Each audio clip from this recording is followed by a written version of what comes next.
Digital tax, digital सेवा कानून और डिजिटल बाजार विनियमन, ये सभी हमारी टेक्नोलॉजी के खिलाफ है।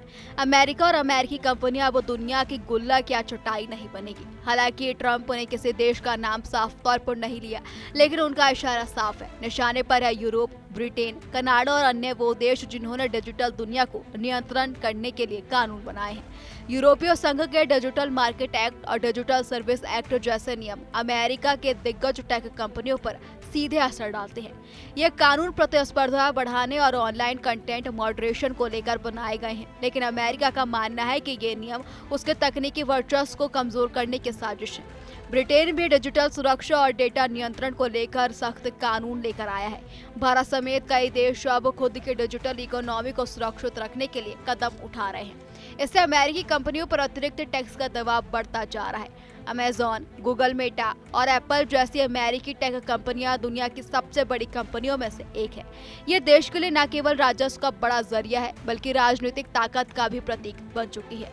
ट्रंप ने कनाडा का डिजिटल सर्विस टैक्स पर भी सख्त रुख अपनाया था। दबाव में आकर कनाडा ने अमेरिकी टेक फार्मों पर पड़ने वाले टैक्स को वापस लेने का संकेत दिया था।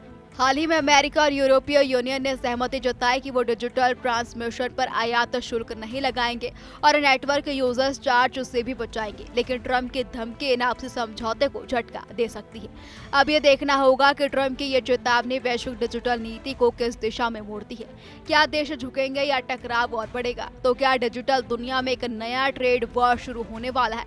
ट्रंप के बयानों ने यह सवाल खड़ा कर दिया है। डिजिटल टैक्स को लेकर एक बार फिर अमेरिका के राष्ट्रपति डोनाल्ड ट्रंप दो टूक होते हुए अपने जवाब देते हुए नजर आ रहे हैं। साफ तौर पर अमेरिका की तरफ से ये कह दिया गया है कि अगर भेदभावपूर्ण तरीके से कोई भी देश अगर भारत की टेक कंपनियों पर डिजिटल कानून या फिर डिजिटल टैक्स अलग तरीके से लगाता हुआ नजर आता है, तो अमेरिका भी इसका जवाब बहुत अच्छे से दे सकता है और आगे आने वाले दिनों में उन देशों पर अमेरिका की तरफ से भारी भरकम टैरिफ पे लगाया जा सकता है। हालांकि अभी देखने वाली बात होगी कि जिस तरीके से अमेरिका ने डिजिटल टैक्स पर दो टूक अपना जवाब दे दिया है, अब ऐसे में दूसरे देश और अमेरिका के द्वारा जो यहाँ पर टैक्स सेवाएं लिया जा रहा है उस पर क्या कुछ असर पड़ने वाला है। कैमरा पर्सन आनंद के साथ मैं दुर्गा शर्मा, टीवी 100 नोएडा।